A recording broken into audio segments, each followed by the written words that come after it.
খবরের শুরুতেই থাকছে হেডলাইন্স। মৃত্যুকেও থোড়াই কেয়ার, এসএসকেএমে ঝুলছে 20 স্যালাইনের বোতল। রায়গঞ্জ ডায়মন্ড হারবারেও একই ছবি। আরও কোণঠাসা, সাসপেন্ডের 24 ঘন্টার মধ্যেই খুনের চেষ্টার অভিযোগ দায়ের আরাবুলের বিরুদ্ধে। বিজেপিতে যোগদানের প্রস্তাব এসেছিল, কে যোগাযোগ করেছিলেন? বড় কথা ফাঁস ফিরহাদের।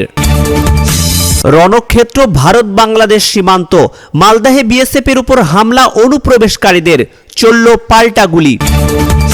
পিকনিক পার্টি ও পুলিশ সংঘর্ষে ধুন্ধুমার বর্ধমানে, মাথা ফাটল কনস্টেবলের, গ্রেপ্তার 9। নকল পরিচয়পত্র বানিয়ে দিল্লিতে বাস, বাংলাদেশ ফেরার আগে বনগাঁয় ধৃত 5 অনুপ্রবেশকারী। নকল পরিচয়পত্র বানিয়ে দিল্লিতে বাস, বাংলাদেশে ফেরার আগে বনগাঁয় ধৃত 5 অনুপ্রবেশকারী। 4 মেয়েকে নিয়ে চোরাপথে বাংলাদেশ ফিরছিলেন বাবা। মেয়েরা আবার ভারতের নকল পরিচয়পত্র বানিয়ে দিব্যি এদেশে থাকছিলেন, কিন্তু শেষ রক্ষা আর হলো না। সীমান্ত পেরোনোর আগেই তাদের গ্রেপ্তার করল বনগাঁ থানার পুলিশ ও স্থানীয় সূত্রে জানা গিয়েছে 4 মেয়ের নাম আসমা মৃদ্ধা, পুতনি মৃদ্ধা, রিয়া মৃদ্ধা ও আলিজা কুরেশি। তারা বছর কয়েক আগেই বাংলাদেশ থেকে চোরাপথে সীমান্ত পেরিয়ে ভারতে এসেছিলেন, তারপর দিল্লিতে পাড়ি দিয়ে জমিয়ে সেখানেই থাকছেন। ভারতের পরিচয়পত্র বানিয়েও ফেলেছিলেন তারা। 4 বোনের মধ্যে একজন বিয়ে করেছেন, তার আবার একটা সন্তানও আছে। বাংলাদেশের রাজনৈতিক আবহ উত্তপ্ত, হিন্দু নির্যাতনের একের পর এক ঘটনা সামনে আসছে। ভারত বাংলাদেশ সীমান্ত এলাকাতেও চাপ বাড়াচ্ছে জঙ্গি অনুপ্রবেশকারীদের। এদেশের বিভিন্ন জায়গা থেকে অনুপ্রবেশকারীদের গ্রেপ্তার করেছে পুলিশ। এদিকে সীমান্তে বিএসএফ বিজেপির মধ্যে বেড়া দেওয়া নিয়ে মালদা কোচবিহারে উত্তেজনা ছড়িয়েছে। সেই আবহে বাংলাদেশ থেকে দিন কয়েক আগে চোরাপথে সীমান্ত পেরিয়ে ভারতে এসেছিলেন নান্নু বৃদ্ধা।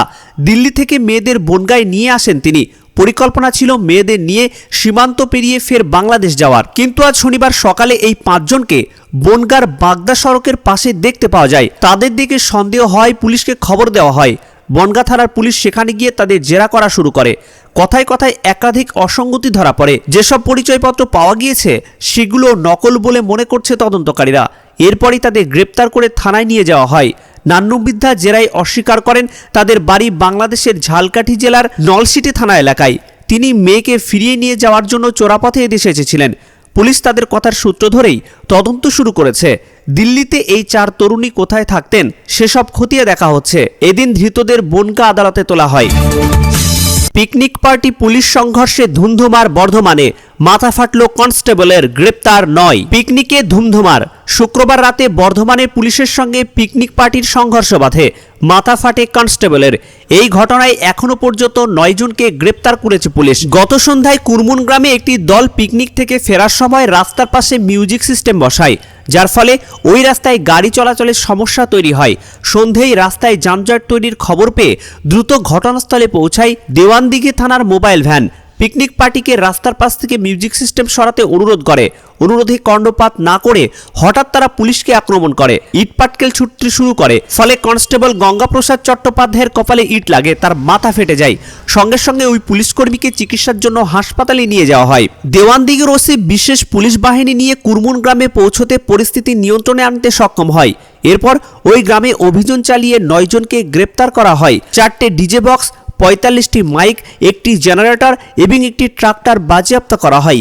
অভিযুক্তদের বিরুদ্ধে মামলা রুজু করা হয়েছে। শনিবার তাদের আদালতে পেশ করা হয়েছে।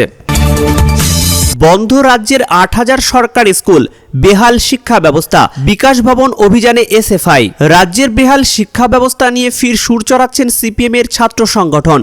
এবার রাজ্যের শিক্ষামন্ত্রী ব্রাত্য বসুর হাতে শূন্য পাওয়ার মার্কশিট ধরাতে চায় তারা। বিকাশ ভবনে গিয়ে বিকল্প শিক্ষানীতির খসড়াও তুলে দেবে নেতৃত্ব। সেই লক্ষ্যেই 27 তারিখ হবে ভারতের ছাত্র ফেডারেশনের ডাকে বিকাশ ভবন অভিযান। এদিন এক সাংবাদিক সম্মেলনে একথাই জানালো সংগঠনের রাজ্য সম্পাদক দেবাঞ্জন দে। উপস্থিত ছিলেন সংগঠনের রাজ্য সভাপতি প্রণয় কাজ্জি। সম্প্রতি কেন্দ্রীয় সরকারের একটি রিপোর্ট তোলপাড় করেছে রাজ্য রাজনীতিতে, যাতে দাবি করা হয়েছে এ রাজ্যে 8000 স্কুল বন্ধ হয়ে গিয়েছে, কোনো পড়ুয়া নেই 3254টি স্কুলে। এমন 6366টি স্কুল আছে, সেখানে একজন মাত্র শিক্ষক। তার উপর শিক্ষামন্ত্রী জানিয়েছেন বিভিন্ন স্কুল মার্চ করা হবে, ফলে ভবিষ্যতে স্কুলের সংখ্যা আরও কমতে চলেছে। রাজ্যের স্কুল শিক্ষায় এমন কঙ্কালসার চেহারা সামনে আসায় কার্যত অস্বস্তির মুখে সরকার। এদিন সাংবাদিক সম্মেলনে ভারতের ছাত্র ফেডারেশনের পশ্চিমবঙ্গ রাজ্য কমিটির সভাপতি প্রণয় কজি জানান, কেন্দ্রের সমীক্ষায় বাংলার স্কুল ছুটের সংখ্যা বেড়েছে, বিকল্প শিক্ষানীতির কথা বলা হয়েছে। আসছি পরবর্তী খবরে। রণক্ষেত্র ভারত বাংলাদেশ সীমান্ত, মালদায় বিএসএফের ওপর হামলা অনুপ্রবেশকারীদের, চলল পাল্টা গুলি। 24 ঘন্টার মধ্যে ফের একবার উত্তপ্ত মালদাহের ভারত বাংলাদেশ সীমান্ত, চলল গুলি। উত্তেজনা ছড়ালো সীমান্তবর্তী এলাকায়। হতাহতের কোনো ঘটনা ঘটেনি বলেই খবর। জানা গিয়েছে, শুক্রবার গভীর রাতে ফের একবার মালদাহের ভারত বাংলাদেশ সীমান্তে অনুপ্রবেশকারীদের আটকাতে গিয়ে উত্তেজনার পরিস্থিতি তৈরি হয়। সীমান্ত রক্ষীদের দিকে তেড়ে যায় অনুপ্রবেশকারীরা, বাঁশ লাঠি নিয়ে চলে আক্রমণ। পরিস্থিতি নিয়ন্ত্রণে আনতে শূন্যে গুলি চালায় বিএসএফ সূত্রে জানা গিয়েছে, শুক্রবার গভীর রাতে মালদাহের ভারত বাংলাদেশ সীমান্তের কাছে বেশ ভিড় জমাতে দেখেই সন্দেহ জাগে সীমান্ত রক্ষীদের। কৌতূহলের বশেই সেই ভিড়ের দিকে এগিয়ে যায় প্রহরারত দুই রক্ষী। তারপরে তাদের উপর ঘন কুয়াশার মধ্যে চলে আক্রমণ।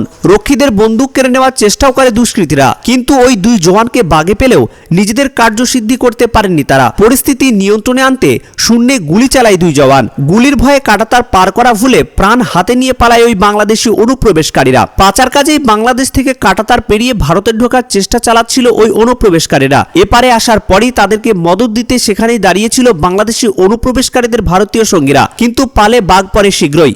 অনুপ্রবেশকারীদের ফিসফিসে গলার শব্দ পেয়ে সেদিকে ছুটে যায় দুই জওয়ান। তাদের দিকে হামলা চালালেও রক্ষীদের রক্ষা করতে ব্যর্থ হয় তারা। বাজেয়াপ্ত করা হয় কয়েকটি ধারালো অস্ত্র, নিষিদ্ধ কাশির সিরাপ ও কিছু গুরুত্বপূর্ণ নথি। জানা গিয়েছে, মালদাহের এই এলাকায় এখনো অস্থায়ী কাঁটাতার, তাই আপাতত এই রুটটিকেই অন্যতম ট্রানজিট রুট বানিয়ে ফেলেছে বাংলাদেশি অনুপ্রবেশকারীরা। মৃত্যুকেও থোড়াই কেয়ার, এসএসকেএমে ঝুলছে 20 স্যালাইনের বোতল। রায়গঞ্জ ডায়মন্ড হারবারেও একই ছবি। সদ্যজাত সন্তানকে রেখে চলে গিয়েছে মা, স্যালাইন বিষে বলি প্রসূতি। তারপরেও তোয়াক্কা করছে না কেউ। স্বাস্থ্য ভবন বলার পরেও রাজ্যের সর্বত্র যে ছবি দেখা গেল, তাতে প্রশ্ন উঠছে, প্রশাসক কি আরও মৃত্যুর জন্য অপেক্ষা করছে? না, কোনো গ্রামীণ স্বাস্থ্যকেন্দ্র নয়, রাজ্যের সেরা সুপার স্পেশালিটি হসপিটাল এসএসকেএমে এই 20 স্যালাইন। শনিবারই সামনে এলো সেই ছবি। শুক্রবার একই সংস্থা স্যালাইনে মেদিনীপুর মেডিকেল কলেজে মৃত্যু হয়েছে এক প্রসূতির। আরও 4 প্রসূতির অবস্থা আশঙ্কাজনক। ডায়ালিসিস করে তাদের বাঁচানোর চেষ্টা চলছে। তারপর ছবিটি বদলালো না। শুধু এসএসকেএম নয়, Diamond Harbour medical college, Bankura Sammilani medical college, Murshidabad medical college হাসপাতাল, যেখানেই তাকাবেন সেদিকেই দেখা যাচ্ছে এই ছবি। কর্ণাটকে যে স্যালাইনে প্রসূতির মৃত্যু হয়েছিল, সেই স্যালাইনেই মৃত্যু হয়েছে পূর্ব মেদিনীপুর মেডিকেল কলেজের এক প্রসূতির। এই ঘটনায় রীতিমতো অস্বস্তিতে স্বাস্থ্য দপ্তর। বিতর্কিত সংস্থার সবকটি প্রোডাক্টের ব্যবহার বন্ধ করা হবে বলে আশ্বাস দিয়েছিল স্বাস্থ্য ভবন, তবে সেই নির্দেশে যে কোনো কাজ হয়নি তা স্পষ্ট। চিকিৎসক সংগঠনের তরফে উচ্চ পর্যায়ের বিচার বিভাগীয় তদন্তের দাবি জানানো হয়েছে। পশ্চিমবঙ্গ ফার্মাসিউটিক্যাল কোম্পানির বিতর্কিত সেই স্যালাইন ব্যবহার করা হচ্ছে দেখে আত্মীয়রাও উদ্বিগ্ন।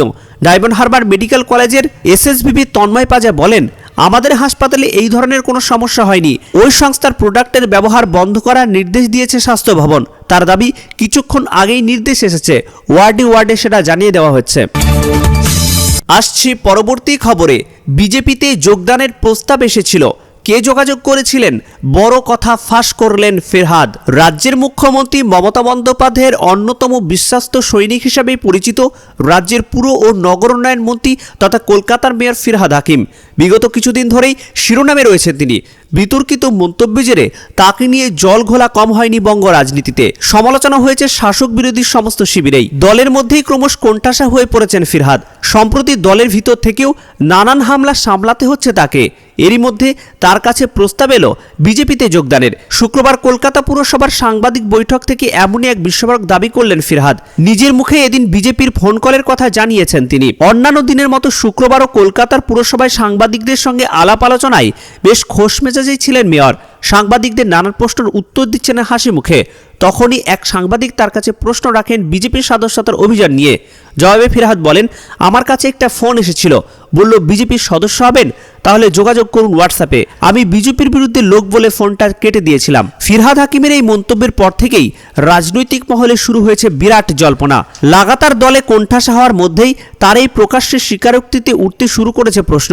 বলা হচ্ছে বিজেপিতে যোগদানের রাস্তা যে তার কাছে খোলা রয়েছে, এ কথা বলে কি দলের একাংশকে কি বার্তা দিলেন ববি? তৃণমূল নেতার মন্তব্য শোনার পর বিজেপির তরফে স্পষ্ট জানানো হয়েছে এই বিষয়টিকে গুরুত্ব দেওয়ার কিছু নেই। বিজেপির সদস্যতা কর্মসূচিতে অনেকেই ফোন করা হয়েছে। তাছাড়া তাদের দাবি বিজেপির কোনো নেতা তাকে ফোন করেনি। দলের সদস্যতা কর্মসূচির দায়িত্বে থাকা কোনো একজন স্বেচ্ছাসেবক তাকে ফোন করেছিলেন। এমন ফোন সবার কাছেই গিয়েছে। আরও কোণঠাসা, সাসপেন্ডের 24 ঘন্টার মধ্যেই খুনের চেষ্টার অভিযোগ দায়ের আরাবুলের বিরুদ্ধে। শুক্রবার দল তাকে সাসপেন্ড করেছিল, আর শনিবার সাসপেন্ড আরাবুল ইসলামের বিরুদ্ধে খুনের চেষ্টার মামলা রুজু করল পুলিশ। জামিন অযোগ্য ধারায় বিজয়গঞ্জ বাজার থানার মামলা রুজু হয় ভাঙড় 2 নম্বর পঞ্চায়েত সমিতির সভাপতি আরাবুল ইসলামের বিরুদ্ধে। মামলা হয়েছে তার ছেলে দক্ষিণ 24 পরগনার জেলা পরিষদের সদস্য হাকিমুল ইসলামের বিরুদ্ধেও। ভাঙড়ে আইএসএফ কর্মীর খুনের মামলায় গত বছর ফেব্রুয়ারি থেকে 7 মাস জেলবন্দি ছিলেন আরাবুল ইসলাম। জেল থেকে ছাড়া পাওয়ার পরই ফের নতুন করে প্রকট হয়ে উঠে আসে আরাবুল বনাম শওকতের দ্বন্দ্ব। বিবাদ চরমে পৌঁছয়। সেই আবহে শুক্রবার তাকে সাসপেন্ড করে তৃণমূল এবং ক্যানিং পূর্বের বিধায়ক শওকত মোল্লার অনুগামীদের মধ্যে মারপিটের ঘটনা ঘটে। আরাবুল ও তার ছেলের নির্দেশে লাঠি উইকেট নিয়ে হামলা হয়। এই অভিযোগে থানার দ্বারস্থ হন ভাঙড়ের 3 বাসিন্দা। আরও 9 জন আরাবুল অনুগামীদের বিরুদ্ধে মামলা দায়ের করা হয়েছে। এর মধ্যে একজনকে গ্রেপ্তার করেছে বিজয়গঞ্জ বাজার থানার পুলিশ। অন্যদিকে আবার আরাবুল গোষ্ঠীর অভিযোগ, পঞ্চায়েত সমিতির সভাপতি আরাবুল ইসলামকে উদ্দেশ্য করে কটূক্তি করেন শওকত মোল্লার ঘনিষ্ঠ খয়রুল ইসলাম। তারপরেই দুই গোষ্ঠীর মধ্যে তুমুল বচসা বাধে। এরপরই শুক্রবার 10 জানুয়ারি দলবিরোধী কাজের অভিযোগে আরাবুল ইসলামকে সাসপেন্ড করে তৃণমূল কংগ্রেস। এর আগে 2014 সালে তাকে 6 বছরের জন্য সাসপেন্ড করা হলেও 1.5 বছরের মধ্যেই ফিরিয়ে নেওয়া হয়েছিল। যদিও এবারে সাসপেন্ড নিয়ে কোনো মন্তব্য করতে চাননি আরাবুল। এর জল কতদূর গড়ায় সেটাই এখন দেখার।